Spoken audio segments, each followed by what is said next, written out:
no man is punishable or can be lawfully made to suffer in body or goods except for a distinct breach of law established in the ordinary court of the land.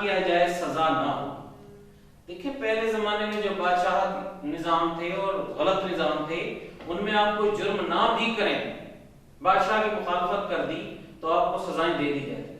انہوں نے یہ اصول طے کیا کہ جب تک کوئی غلطی نہیں کرے گا, جب تک کوئی جرم نہیں کرے گا تو اسے کسی قسم کی سزا نہیں دی جائے گی. برطانیہ میں اس وقت کسی قسم کی جسمانی یا مالی سزا کا تصور نہ ہے جب تک جرم نہ کیا جائے. ایک شخص اسی صورت میں قابل گرفت ہے جب وہ کسی قانون کو توڑتا ہے, اس کی خلاف ورزی کرتا ہے. اس کے برعکس کسی شخص کی گرفتاری غیر قانونی قرار پاتی ہے. کچھ عرصہ پہلے تک بعض ممالک میں ایسے قوانین رائج تھے کہ لوگوں کو بلا جواز اور غیر قانونی طور پر گرفتار رکھا جاتا تھا, جبکہ برطانیہ میں ایسا نہیں. برطانیہ میں اختیارات کے ناجائز استعمال کا تصور ہی موجود نہ ہے, بلکہ ایسی گرفت صرف قانون توڑنے پر ہو سکتی ہے کہ اگر کوئی قانون توڑے گا تو اس کو ٹرائل فیس کرنا پڑے گا, اس کو سزا ہو سکتی ہے. دوسرا اصول ہے not only with us is no man above the law. کوئی شخص قانون سے برتر نہیں ہے, but here every man whatever be his rank or condition is subject to the ordinary law of the realm and amendable to the jurisdiction of the ordinary tribunal. ہر شخص قانون کی نظر میں برابر. قانون کا اطلاق ہر شخص پر یکساں ہونا چاہیے اور اس کا کسی سے کسی قسم کا امتیاز برتنا غیر قانونی تصور کیا جاتا ہے. یہی صورتحال برطانیہ میں ہے جہاں قانون ہر شخص سے بلا امتیاز رنگ و نسل, مذہب و ملت یکساں سلوک کرتا ہے. کوئی شخص کا کتنی ہی اعلیٰ شخصیت کا مالک ہو, کتنے ہی بڑے عہدے پر فائز ہو, قانون کی خلاف ورزی پر گرفت سے نہیں بچ سکتا. ملک کی اعلیٰ اور ادنا عدالتوں میں ہر شخص سے یکساں سلوک ہوتا ہے. وزیر اعظم سے لے کر معمولی کسان تک غیر قانونی افعال کرنے پر عام ملکی عدالتوں اور عام قانون کی زد میں ہے. منصف کی پرواہ کیے بغیر ہر شخص قابل گرفت ہے. اگر منصب کی پرواہ کیے بغیر ہر شخص قابل گرفت ہے, اگر وہ جرم کا مرتکب ہوتا ہے, گویا یہاں امتیاز یا تعصب نام کی کوئی چیز نہ ہے.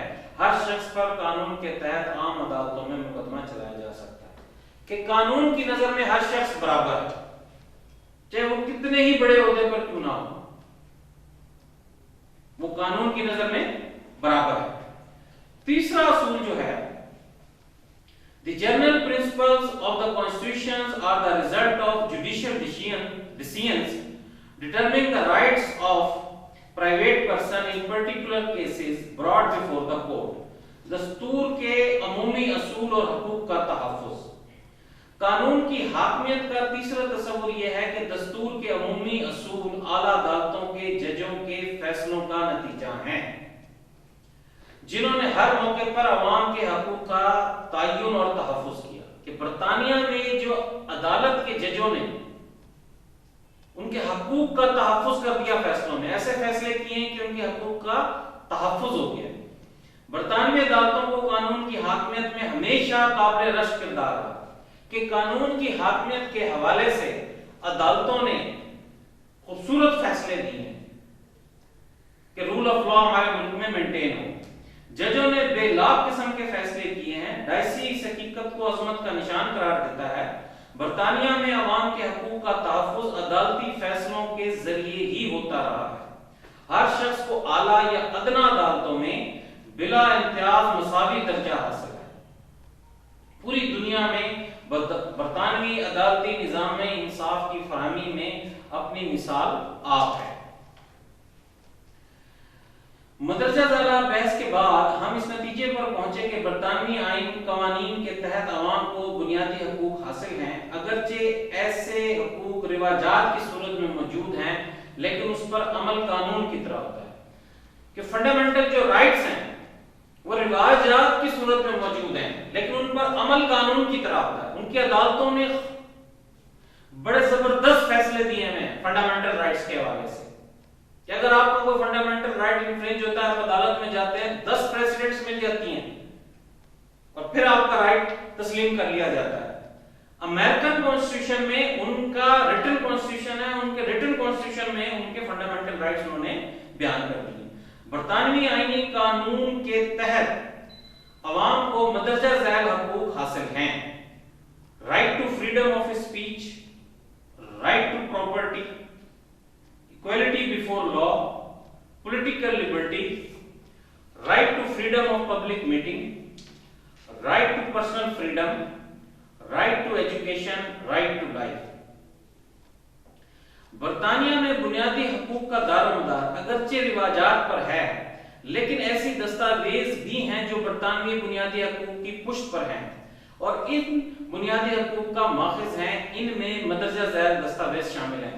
اب برطانیہ کے جو فنڈامنٹل رائٹس ہیں ان کے پیچھے ان کے رواج بھی ہیں، لیکن ان کے کچھ جو بنیادی حقوق ہیں ان کے پیچھے بھی دستاویز ہیں. ان دستاویز سے بھی ان کے فنڈامنٹل رائٹس ڈٹرمن کیے گئے ہیں، جن میں ایک میگنا کارٹا ہے، بڑا مشہور ہوا ہے. دوسرا ہے right of petition, act of settlement, bill of right. اس میں سے ہم میگنا کارٹا پر روشنی ڈالتے ہیں کہ یہ میگنا کارٹا کیا دستاویز تھی، کیا تھا. میگنا کارٹا ایک وہ دستاویز ہے جسے 1215 عیسوی میں منظور کیا گیا.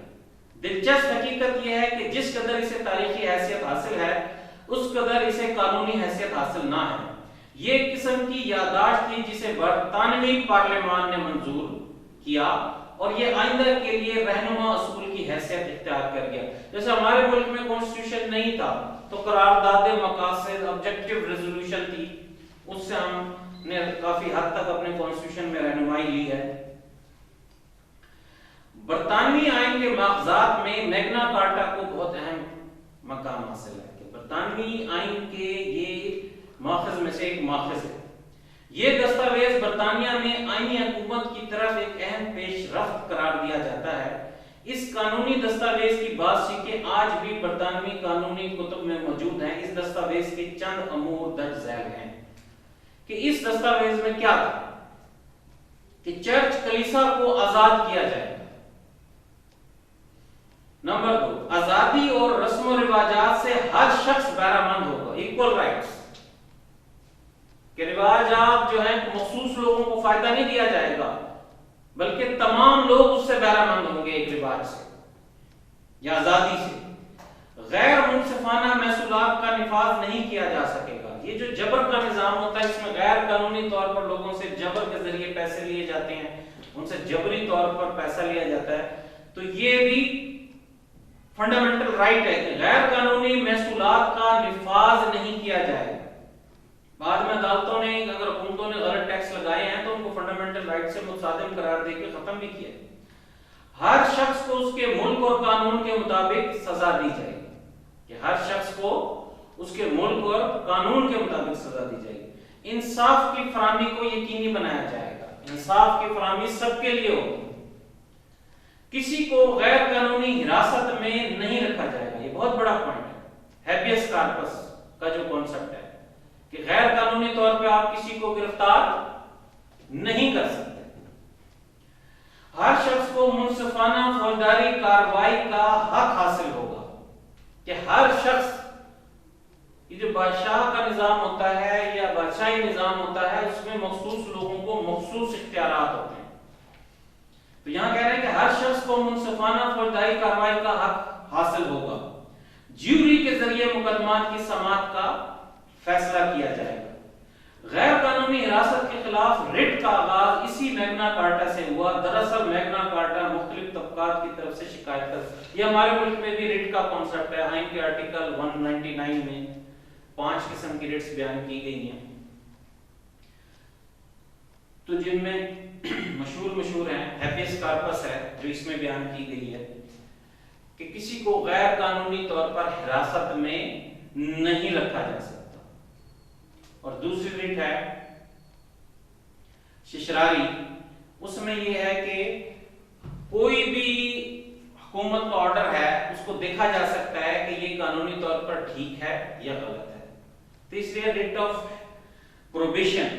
کہ کسی کام سے کسی کو روکنا ہو تو ریٹ آف پروہیبیشن کی جاتی ہے. ریٹ آف مینڈیمس, مینڈیٹ کہ ایک حکومتی اتھارٹی کے اختیار میں ایک کام کرنا ہے, اگر وہ نہیں کرتی تو اس کے خلاف ریٹ آف مینڈیمس کی جاتی ہے. ایک ہے ریٹ آف کوورنٹو, کہ کوئی شخص رولز کے مطابق, اگر رولز میں لکھا ہوا ہے کہ ایم اے پاس شخص کو یہ عہدہ ملنا چاہیے اور میٹرک پاس کو بٹھا دیا جاتا ہے, تو کوئی بھی شخص ریٹ آف کوورنٹو کے ذریعے اس کو اس عہدے سے ہٹا دیتا. ہمارے ملک میں بھی ریٹ آف کوورنٹو کے ذریعے بڑی بڑی اتھارٹیز کو جو غلط غیر قانونی رولز کے اگینسٹ ان کو عہدے دیے گئے ان کو ختم کر. تو یہ جو ریٹ کا کانسیپٹ ہے یہ 1215 میں میگنا کارٹا کے ذریعے آیا. اس میں بیان کیا گیا کہ کسی کو, یہ ہیبیس کارپس کا جو کنسپٹ ہے, کسی کو غیر قانونی حراست میں نہیں رکھا جائے گا. دوسرا جو ہے مسودہ حقوق, بل آف رائٹ. برطانیہ میں بادشاہت اور پارلیمان کے اختیارات کے حوالے سے ہونے والی کشمکش 1688 میں کامیاب انقلاب پر ختم ہوئی. کہ بادشاہ اور عوام کے درمیان جو کشمکش تھی وہ 1688 میں ختم ہوئی. ایسے وقت جیمز دوئم برطانیہ جبکہ جیمز ہفتم اسکاٹ لینڈ کا بادشاہ تھا. ان ریاستوں کی پارلیمان نے پارلیمان کے اختیارات, عوام کے حقوق اور بادشاہ کی حیثیت کے بارے میں جو سفارشات منظور کی تھیں بالآخر اس انقلاب کے بعد 1689 میں منظور کر لی گئی. برطانیہ کے دارالعمرہ ہاؤس آف لارڈ اور چارلس دوم نے بھی اس کی منظوری دے دی. حقوق کا بل آف رائٹس, عوام کے حقوق کا, اگر دیکھا جائے تو یہ عوام کے رائٹس انفرینج تھے جو یہ بل منظور ہوا. حقوق کا بل مسودہ حقوق بنیادی طور پر برطانوی سیاسی نظام کے لیے چند بنیادی اصول کی حیثیت رکھتا ہے. تاہم اس سے ایک طرف بادشاہ کے اختیارات کم ہوئے اور پارلیمان کے اختیارات میں اضافہ ہوا. مسودہ حقوق میں جو سفارشات موجود تھیں ان کی مختصراً تفصیل درج ذیل ہے. بادشاہ پارلیمان کی منظوری کے بغیر کسی قانون کو معطل یا منسوخ نہیں کر سکتا. کہ بادشاہ پارلیمان کی منظوری کے بغیر, کہ وہ پارلیمان کا محتاج ہے. بادشاہ کے استعمال اور اخراجات کے لیے رقوم کی منظوری پارلیمان دے گی. کہ بادشاہ آزادانہ اور وہ شاہانہ زندگی نہیں گزار سکتا, کہ اس کے اخراجات کی منظوری پارلیمان دے گی. پارلیمان کی منظوری کے بغیر زمانہ امن میں فوج رکھنا یا قائم رکھنا ممنوع ہوگا. سوورن پاور بھی جو ہے وہ پارلیمنٹ کے پاس آ گئی. آزادی تحریر و تقریر پر کوئی قدغن یا پابندی نہیں لگائی جائے گی. یہ فنڈامنٹل رائٹ ہے کہ کسی قسم کی پابندی نہیں لگائی جائے گی. پارلیمان کی کارروائی کو پارلیمان سے باہر کسی جگہ زیر بحث نہیں لایا جا سکے گا. رعایا براہ راست بادشاہ کو درخواست ہائے گزار سکتے ہیں. کہ بادشاہ جو ہے وہ بیریئرز رکھے ہوتے ہیں تو وہ بیریئر ختم ہوں گے, ڈائریکٹ لوگ بادشاہ کو درخواست دے سکتے ہیں. مذہبی معاملات کے لیے الگ عدالتوں کا قیام عمل میں نہیں لایا جائے گا. قبل ازیں اختیارات کے حوالے سے قوانین کو نظر انداز کرنے کا فعل غیر قانونی قرار پایا. انتہائی سخت اور ظالمانہ قسم کی سزائیں نہیں دی جائیں گی. جبر کو قائم رکھنے کے لیے جو سزائیں بنائی گئی تھی وہ نہیں دی جائیں گی. جوری اپنی آراء کا اظہار کرنے میں آزاد ہوگی. پارلیمان کسی بھی مذہب کو سرکاری مذہب قرار دینے سے باز رہے. شخصی حقوق کا احترام کیا جائے گا, یہ بھی فنڈامنٹل رائٹ ہے. فوجداری معاملات میں اصلاحات پر عمل ہوگا. مسودہ حقوق بل آف رائٹس بیسیکلی بادشاہ سے تمام اختیارات لینے کا یہ بل ہے. مسودہ حقوق کے ذریعے بادشاہ کے اختیارات کو کم کیا گیا. پارلیمان اور بادشاہ کی طرف سے اس کی منظوری ایک عظیم مرحلہ تھا. اس کی حیثیت آئین کے بنیادی اصولوں کی سی تھی. ان میں سے اکثر اصول آج بھی برطانوی آئین کا حصہ ہیں. اب ہم دیکھتے ہیں فنڈامنٹل رائٹس. میں فنڈامنٹل رائٹس کے بارے میں کہا کرتا ہوں کہ غلامی سے آزادی کا سفر. اگر ہم ان کو الٹ دیکھیں تو کسی بھی جبر کے معاشرے میں یہ سب کچھ موجود ہوگا, اور اگر ایک سویلائز معاشرہ ہوگا تو اس میں یہ سب چیز نہیں ہوگی. سب سے پہلے ہم دیکھتے ہیں آزادی تقریر کا حق. Right to speech of freedom. کسی کنگ یا بادشاہ کے خلاف آپ اسپیچ نہیں کر سکتے, اس پر تنقید نہیں کر سکتے. آزادی تقریر کے حق میں آزادی تحریر کا حق بھی شامل ہے۔ برطانیہ کے آئینی قانون کے تحت ہر شخص کو تقریر اور تحریر کا بنیادی حق حاصل ہے۔ آزادی تحریر اور تقریر کے حق کی بنیاد کوئی تحریر یا دستاویز نہ ہے بلکہ اس کا تعلق شخصی حقوق سے ہے۔ اس حق کے تابع برطانیہ میں پریس کو مکمل آزادی ہے، کوئی بھی اخبار جاری کرنے کے لیے کسی اجازت نامے کی ضرورت ہے۔ جمہوریت بنیادی طور پہ اختلاف رائے کو مینیج کرنا، ہر کسی کی رائے کو لینا، اور میجورٹی از اتھارٹی، کہ تاکہ کریشن ہو۔ اگر آپ جبر کا ماحول رکھیں گے تو کوئی اپنی رائے کا اظہار نہیں کر سکے گا، تو وہ مخصوص قسم کی جو سوچ ہے وہی پرویل کرے گی۔ تو برطانیہ میں اخبار نکالنے کے لیے باقاعدہ اجازت کی بھی ضرورت نہیں ہے، کہ تاکہ یہ کس لیے دیا ہے، اس سے حکمرانوں کی اصلاح بھی ہوتی ہے، اس سے ایک فیڈ بیک بھی آتا ہے۔ ہر شخص تقریر یا تحریر کی صورت میں اپنے جذبات اور خیالات کا اظہار آزادانہ کر سکتا ہے۔ حکومتی اقدامات پر کھلے عام تنقید کی جا سکتی ہے، البتہ اس حق کو ملکی سالمیت سے مشروط کیا۔ جہاں ملکی سالمیت کا معاملہ آتا ہے، ملکی سوورینٹی کا معاملہ آتا ہے، تو وہاں فنڈامنٹل رائٹس حکومتیں روک دیتی ہیں، پہلے سالمیت بچاتی ہیں، اگر سالمیت بچے گی تو فنڈامنٹل رائٹس ملیں گے۔ دوسرا ہے رائٹ ٹو پراپرٹی، جائیداد کا حق۔ ہر شخص کو یہ بنیادی حق حاصل ہے کہ وہ جائیداد خرید کرے، رکھے یا فروخت کرے۔ یہ حق دنیا کے تمام ممالک میں تسلیم کیا جاتا ہے، البتہ جائیداد خرید کرنے، رکھنے یا فروخت کرنے کا عمل قانون کے دائرے میں ہو سکتا ہے۔ برطانیہ میں ہر شخص کو جو جائیداد کا مالک ہے کی جائیداد کو ہر قسم کا تحفظ فراہم کیا جاتا ہے، مطلب جائیداد کے حوالے سے آپ کو ہر قسم کا تحفظ حاصل ہوگا۔ قانون کے سامنے مساوی حیثیت، ایکویلٹی آف لا، یہ بڑا اہم ہے۔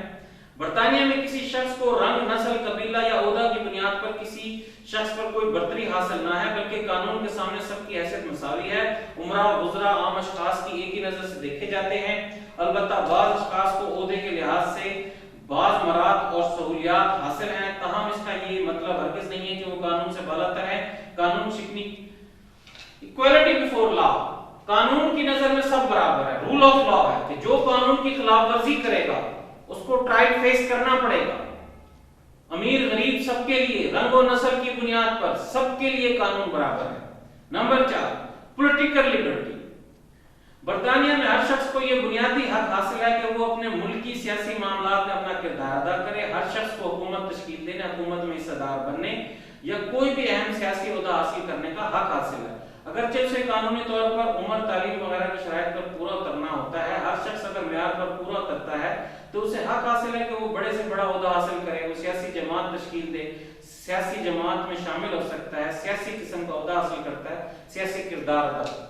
جمہوریت میں سیاسی جماعتیں ہوتی ہیں، وہ آپس میں الیکشن لڑ کر کامیاب ہوتی ہیں اور پارلیمان بنتی ہے، اس میں وہ اختلاف رائے کا اظہار کرتی ہیں اور اس کے مطابق جو میجورٹی ہوتی ہے وہ فیصلہ کہ حکومت میں آنے کا، بادشاہت میں اس کی اولاد ہی حکومت میں آ سکتی ہے، لارڈ کی اولاد ہی حکومت میں آ سکتی ہے۔ یہ بہت بڑی تبدیلی ہے کہ سیاست میں ہر شخص پولیٹیکل پارٹی بنا سکتا ہے، الیکشن لڑ سکتا ہے اور وہ حکومت میں آ سکتا ہے۔ حق اجتماع، right to freedom of public meeting, جبر کے معاشرے میں حق اجتماع نہیں دیا جاتا۔ ماشاءاللہ میں دیکھیں جب حق اجتماع ہوتا ہے تو فوج سخت کنٹرول کرتی ہے۔ سیاسی آزادی اور آزادی تحریر و تقریر کے حق کے ساتھ ساتھ حق اجتماع لازم و ملزوم ہے۔ برطانیہ میں ہر شخص کو حق اجتماع حاصل ہے، وہ پبلک اجتماعات میں شامل ہو سکتا ہے، پبلک اجتماعات منعقد کرا سکتا ہے اور اپنے خیالات کا اظہار کر سکتا ہے۔ حق اجتماع کا حاصل ہونا قانون کی حکمرانی کی اہم مثال ہے۔ یہ حق عدالتی فیصلہ جات اور نظریات کا مرہون منت ہے۔ اگر کوئی اجتماع غیر قانونی شکل اختیار کرتا ہے تو عدالتیں اس کا سدباب کرتی ہیں۔ یہ حق برطانیہ کی عدالتوں نے دیا، انہوں نے فیصلہ دیے ہیں کہ ہر شخص کو یہ حق حاصل ہے کہ وہ اجتماع کر سکتا ہے۔ تو ان کے فنڈامنٹل رائٹس، برطانیہ کے فنڈامنٹل رائٹس ان کی عدالتوں نے ڈٹرمن کیے ہیں، انہوں نے فیصلے دیے ہیں۔ رائٹ ٹو پرسنل فریڈم، شخصی آزادی کا حق۔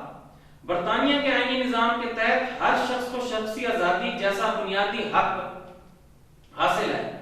حق زندگی شخصی آزادی کے حق کے تابع ہے۔ کوئی بھی ایسا عمل یا فعل خلاف قانون ہے جس کی وجہ سے ایک شخص کی شخصی آزادی متاثر ہو ایک شخص جہاں چاہے آ جا سکتا ہے، رہائش اختیار کر سکتا ہے، جو کاروبار اپنے لیے مناسب سمجھے کر سکتا ہے، لیکن اس کا مطلب یہ ہرگز نہیں ہے کہ ممنوع قسم کے کاروبار از کو منشیات وغیرہ کرنا شروع کر دے۔ وہی کاروبار ہو سکتا ہے جس کی قانون اجازت، ایسا کام قانون کے دائرے میں رہتے ہوئے اسے ہر قسم کی شخصی آزادی ہے، قانون کے دائرے میں رہتے ہوئے اسے ہر قسم کی شخصی آزادی حاصل ہے۔ حق تعلیم، رائٹ ٹو ایجوکیشن، تعلیم حاصل کرنا سویلائزیشن، پہلے زمانے میں سویلائزیشن کے دروازے بھی بند رکھے جاتے تھے کہ مخصوص لوگ سویلائزیشن حاصل کرتے تھے اور باقیوں کو سویلائزیشن حاصل نہیں کرنے دی جاتی تھی۔ تعلیم حاصل کرنا ہر شخص کا بنیادی حق ہے، یہ حق اسے بلا امتیاز رنگ و نسل حاصل ہے۔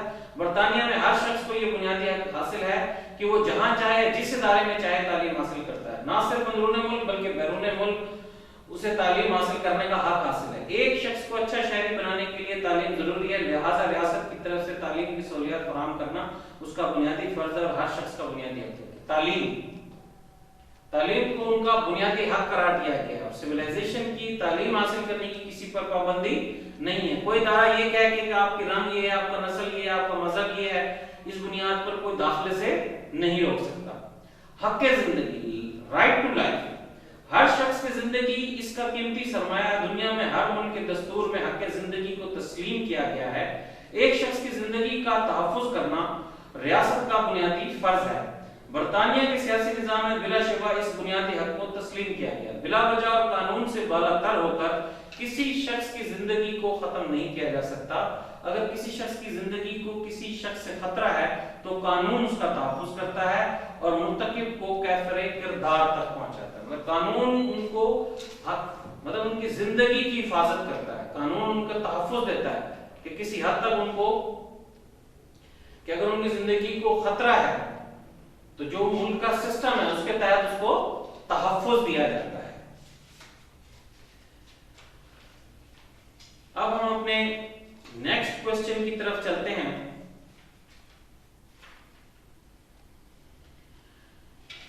اب نیکسٹ کوسچن میں ہم دیکھیں گے کہ برطانیہ کا پرائم منسٹر بنیادی رول ہوتا ہے اس کا، اور امریکن کانسٹیٹیوشن میں امریکن پریزیڈنٹ کا بنیادی رول ہوتا ہے۔ تو سب سے پہلے ہم دیکھیں گے British prime minister. Prime minister, منسٹروں میں پرائم منسٹر ہوتا ہے۔ مشہور مفکر قانون لاسکی کے مطابق وزیر اعظم کابینہ کا رکن اول تصور ہوتا ہے اور اس کی تشکیل اور اختتام کا ذمہ دار ہوتا ہے۔ وزیر اعظم سورج ہے، مفکرین کہتے ہیں وزیر اعظم سورج ہے جس کے گرد سیارے گھومتے ہیں۔ پروفیسر منرو وزیر اعظم کو ریاستی جہاز کا کپتان قرار دیتا ہے۔ وزیر اعظم انتخاب میں اکثریت حاصل کرنے والی پارٹی کا قائد ہوتا ہے۔ بادشاہ اسے حکومت بنانے کی دعوت دیتا ہے۔ برطانیہ میں یہ بھی رواجی قانون ہے کہ یہ بھی رواج ہے ان کا کہ جو زیادہ اکثریت حاصل کرتی ہے اس پارٹی کو دعوت دی جاتی ہے کہ وہ اپنا پرائم منسٹر کے لیے آئے، کہ بادشاہ لازماً اکثریتی پارٹی کے قائد کو حکومت بنانے کی دعوت دینا ہوتی ہے، خواہ وہ اسے ذاتی طور پر ناپسند ہی کیوں نہ ہو۔ برطانوی وزیر اعظم گلیڈسٹون 4 مرتبہ وزیر اعظم بنا، حالانکہ ملکہ اسے ناپسند کرتی تھی۔ رواج ہی کے مطابق وزیر اعظم کا تعلق ہاؤس آف کامن سے ہوتا ہے۔ چند وزرائے اعظم دارالعمرہ سے بھی آئے، لیکن اب ایسا نہیں ہوتا۔ وزیر اعظم انتہائی مدبر، قابل، ذہین اور موقع شناس ہوتا ہے، جاذب نظر شخصیت کا مالک ہوتا ہے، لوگ اسے اس کی شخصیت کی وجہ سے پسند کرتے ہیں، وہ ایک اچھا مقرر ہوتا ہے، وہ رائے عامہ کو سمجھنے اور جانچنے کی صلاحیت رکھتا ہے، بہترین قسم کا منتظم ہوتا ہے۔ وزیر اعظم انتظامی سربراہ ہوتا ہے، اس کے لیے ایک اچھا منتظم ہونا ضروری ہوتا ہے۔ رمزے میور وزیر اعظم کے اختیارات کے بارے میں لکھتا ہے، ایک شخص جسے اس قدر اختیارات حاصل ہیں وہ دنیا میں کسی آئینی حکمران کو حاصل نہ ہیں، حتیٰ کہ امریکی صدر کو بھی نہیں۔ کہ برطانیہ کے جو وزیر اعظم ہے اس کو اتنے اختیارات حاصل ہیں۔ وزیر اعظم برطانیہ کے چیدہ اختیارات درج ذیل ہیں۔ کہ اس کے اختیارات کیا ہیں. برطانیہ کے وزیر اعظم کو تو اتنے اختیارات ہیں، اگر پارلیمان قانون منظور کر دے، وہ پارلیمان سے قانون منظور کرا لے تو بادشاہ کی ڈیتھ کا قانون بھی منظور کرا سکتا ہے. وزیر اعظم برطانیہ کے چیدہ اختیارات درج ذیل ہیں. تمام وزراء کا تقرر کرتا ہے، وزراء کے اجلاسوں کی صدارت کرتا ہے، مشورے اور ہدایت دیتا ہے. پرائم منسٹر، منسٹرز میں پرائم، کہ وہ تمام وزراء کا تقرر، اس کو اختیار ہوتا ہے کہ اس نے کس منسٹری کا کس کو وزیر مقرر کرنا ہے. وزراء کے اجلاسوں کی صدارت کرتا ہے. پالیسی میکنگ، کہ وزراء کو بٹھا کے جو کابینہ میں پالیسی میکنگ ہوتی ہے وہ پرائم منسٹر کرتا ہے. مشورے اور ہدایات دیتا ہے، انتظامی چیف ایگزیکٹو بھی ہوتا ہے. ایوان کے اندر اراکین کی رہنمائی اور ان کا دفاع کرتا ہے، کہ جو ایوان ہے ان کا، اس میں اراکین کی رہنمائی اور ان کا ڈیفنس بھی کرتا ہے. ضابطہ اقوات بھی وزیر اعظم کے مشورے سے تیار ہوتا ہے. سرکاری اور ذاتی معاملات کے لیے اوقات کار کا تعین کرتا ہے. سب محکموں کا سربراہ ہوتا ہے، سب محکموں کا سربراہ ہوتا ہے. وزراء کا لیڈر ہوتا ہے. تمام محکموں کی نگرانی کرتا ہے. انتظامی امور کا ذمہ دار ہوتا ہے. خارجہ پالیسی کی تشکیل وزیر اعظم ہی کرتا ہے. خارجہ پالیسی بڑی اہم ہوتی ہے. اپنی ہدایت کے مطابق اس پر عمل کرتا ہے. بیرونی ممالک کے سفیروں سے ملتا ہے. بیرونی ممالک کے سفیروں سے ملتا ہے. وزیر اعظم زیر نگرانی حکومت کے وزراء اعظم سے براہ راست رابطہ رکھتا ہے، کہ دوسری حکومتوں کے وزراء اعظم سے بھی کوارڈینیشن یہی کرتا ہے.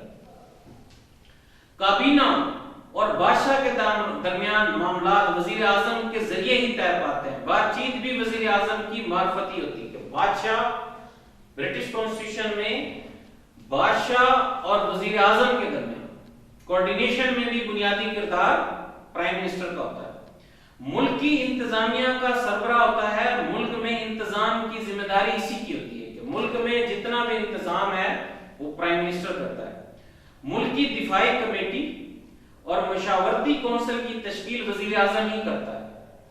دفاعی کمیٹی بڑی اہم کمیٹی ہوتی ہے. مشاورتی کونسل کی تشکیل بھی وزیر اعظم کرتا ہے. کابینہ کے فیصلوں پر عمل درآمد کے سلسلے میں اقدامات، کہ کابینہ جو فیصلے کرتی ہے ان کے عمل درآمد کا جائزہ بھی وزیر اعظم لیتا ہے، پرائم منسٹر لیتا ہے. کابینہ سیکریٹریٹ کی نگرانی وزیر اعظم ہی کرتا ہے. بیسیکلی جو تمام اختیارات جو بادشاہ کے پاس تھے وہ ہاؤس آف کامن کے پاس آئے. ہاؤس آف کامن کا تو سربراہ پارلیمانی طور پہ پرائم منسٹر ہی ہوتا ہے. وزیر اعظم کو حکومت کا ایک بنیادی حیثیت حاصل ہوتی ہے. اس کی حیثیت کا اندازہ اس سمجھ سے لگایا جا سکتا ہے کہ وہ کابینہ کے مشورے پر پارلیمان کو برخاست کرنے کے لیے بادشاہ کو کہہ سکتا ہے، کہ اس پارلیمان کو بھی برخاست کر سکتا ہے. وزیر اعظم کی علیحدگی سے، خواہ ایسی علیحدگی موت کی وجہ سے کیوں نہ ہو، پوری کابینہ کو علیحدہ ہونا پڑتا ہے. کہ اگر وزیر اعظم مر جائے تو پوری کابینہ کو علیحدہ ہونا پڑتا ہے، ڈیتھ ہو جائے تو. وزیر اعظم کے بارے میں صحیح کہا جاتا ہے کہ وہ سورج ہے جس کے گرد سیارے گھومتے ہیں. وزیر اعظم کو وسیع مالی مواد، سرکاری رہائش اور دیگر ہر قسم کی سہولیات حاصل ہوتی ہیں. بہت امیر ملک ہے برطانیہ. 10 ڈاؤن اسٹریٹ میں رہتا ہے. مراد ملی ہوتی ہیں تو گھر وغیرہ ملا ہوتا ہے سرکاری طور پہ، لیکن بہت بڑا گھر نہیں ہوتا. اب ہم دیکھتے ہیں method of election of U S president, کہ یو ایس کا جو پریزیڈنٹ ہے وہ کیا ہے. Explain the process of election of U S president as given in the U S constitution. How is the President of the United States of America elected? Explain the difference in theory and practice regarding the election of the President. What is the position regarding his re-eligibility? How is he impeached? How President in USA is elected in theory and practice? Describe the method of electing the American President. What are his judicial powers?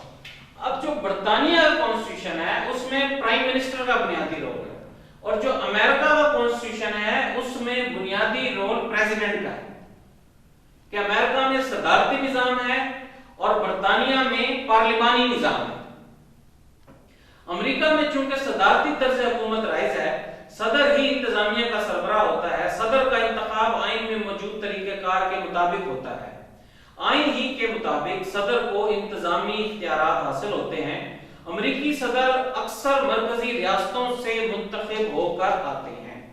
طویل سیاسی تجربہ امریکہ کا صدر منتخب ہونے کے لیے موضوع ضرور ہوتا ہے لیکن لازمی نہیں۔ امریکہ کے سابق صدر ولسن امریکی صدر کے بارے میں کہتے ہیں، یہ ایسا شخص ہوتا ہے جو ساری قوم کی آواز کو مفہوم بخشتا ہے، وہ جو کچھ سمجھتا ہے دوسرا کوئی نہیں سمجھ سکتا، وہ مشترکہ صداؤں کا مشترکہ فہیم ہوتا ہے، صرف ایک ایسا شخص ہی ایک عظیم آزاد اور جمہوری اقدار کی حامل قوم کی رہبری کر سکتا ہے۔ امریکہ میں بنیادی طور پر 52 ریاستیں ہیں، تو وہ اپنے ملک کو یونائٹ رکھنے کے لیے ان 52 ریاستوں کو ہر معاملے میں انگیج کرتے ہیں، ان کا طریقہ کار ہے۔ امریکہ کا مستقل یا پیدائشی شہری ہی امریکہ کا صدر منتخب ہو سکتا ہے۔ صدر کے لیے عمر کی حد 35 سال ہے اور میعاد صدارت 4 سال ہے۔ اگر صدر انتخاب کے بعد انتقال کر جائے تو بقایا مدت نائب صدر پوری کرتا ہے، اگر وہ بھی چل بسے تو بقیہ مدت اسپیکر پوری کرتا ہے۔ 1951 سے پہلے ایک صدر کئی بار منتخب ہو سکتا تھا، حتیٰ کہ صدر روزویلٹ 4 بار امریکہ کا صدر بنا، لیکن 1951 میں آئین میں ترمیم کر دی گئی۔ امریکہ میں ترمیم بہت مشکل ہوتی ہے، ترمیم کر دی گئی جس کے بعد ایک شخص صرف 2 بار صدر بن گیا۔ کیوں کیا گیا انہوں نے؟ کہ اپنے انسٹیٹیوشنز کو ڈیولپ کرنے کے لیے کہ مخصوص لوگ 2 دفعہ صدر بن سکتے ہیں، تاکہ نئے لوگ آئیں، اس نظام کو چلائیں، مونوپولی نہ ہو، ایبسولوٹ پاور نہ ہو۔ امریکہ نے یہ ترمیم کی کہ ان کے ادارے مضبوط ہوں۔ پروسیجر ٹو الیکٹ، طریقہ انتخاب۔ ابتدائی دور میں صدر کا انتخاب بالواسطہ ہوتا تھا۔ امریکی ریاستوں کے ممبران سینٹ اور ایوان نمائندگان اپنی تعداد کے برابر منتخب کنندگان مقرر کرتے تھے جو صدر کا انتخاب کرتے تھے، لیکن یہ نظام پیچیدہ ثابت ہوا۔ 1800 میں جب ووٹ صدارت کے لیے دونوں امیدواروں کے درمیان برابر تقسیم ہو گئے تو معاملہ پیچیدہ ہو گیا۔ اگرچہ ایوان نمائندگان کے ذریعے اسے حل کر لیا گیا، ہاؤس آف ریپرزینٹیٹیو کے ذریعے، لیکن مستقل بنیادوں پر اس کا حل نکالنے کے لیے 1804 میں طریقہ کار بدل دیا گیا۔ اب صدارتی انتخاب بلا واسطہ ہوتے ہیں۔ عوام انتخابات میں انتخابی اراکین کو چنتے ہیں اور یہ اراکین اپنی اپنی حمایت کے صدارتی امیدوار کو ووٹ دیتے ہیں۔ جو امیدوار زیادہ ووٹ حاصل کرتا ہے صدر منتخب ہو جاتا ہے۔ صدارتی انتخاب ہر 4 سال بعد اور لیپ کے سال میں 4 نومبر کو ہوتا ہے۔ سیاسی میدان میں صدارتی مقابلہ امریکہ میں سب سے بڑا مقابلہ تصور کیا جاتا ہے۔ سب سے بڑا مقابلہ اس لیے تصور کیا جاتا ہے کہ امریکہ میں صدر بہت زیادہ اس کے پاس پاورز ہوتی ہیں، لیکن اس پر چیکس اینڈ بیلنس بھی ہوتے ہیں۔ اختیارات و فرائض، پاور اینڈ فنکشنز۔ پروفیسر لاسکی امریکہ کے صدر کے اختیارات اور فرائض پر تبصرہ کرتے ہوئے لکھتا ہے، کوئی ایسا دیگر بین الاقوامی ادارہ موجود ہی نہ ہے جس سے امریکی صدر کا صحیح موازنہ کیا جا سکے۔ امریکی صدر بادشاہ کے اختیارات بھی رکھتا ہے اور اسے وزیر اعظم کے اختیارات بھی حاصل ہیں۔ امریکی صدر کے اختیارات اور فرائض کو ہم انتظامی، قانونی، عدالتی اختیارات و فرائض میں تقسیم کر سکتے ہیں۔ ان کی تفصیل درج ذیل ہے کہ امریکہ کے جو صدر کے اختیارات ہیں انہوں نے 3 حصوں میں تقسیم کیا ہے کہ انتظامی اختیار کیا ہے، لیجسلیٹو کا اختیار کیا ہے اور جوڈیشل اختیار کیا ہے۔ انتظامیہ سے متعلق یہ اختیار ہوگا۔ بیسیکلی امریکی صدر منتخب ہوتا ہے تو انتظامیہ کا سربراہ ہوتا ہے۔ امریکی صدر کے اہم انتظامی اختیارات یہ ہیں، کابینہ کے اراکین، وزراء اور مشیروں کا تقرر کرتا ہے۔ برٹش کانسٹیٹیوشن میں اور اس میں یہ فرق ہے کہ یہ مجبور نہیں ہے کہ کانگریس سے ہی لے، لیکن برطانیہ میں وزراء کا تقرر ان کی پارلیمنٹ سے کیا جاتا ہے۔ سفیروں کا تقرر کرنا صدر کے اختیارات میں شامل ہے۔ تمام انتظامی عہدوں پر تقرریاں کرتا ہے، ان کو برطرف بھی کر سکتا ہے، اگرچہ اس قسم کی تقرریاں ارکان سینٹ کے مشورے سے ہوتی ہے۔ سینٹ کا اس کا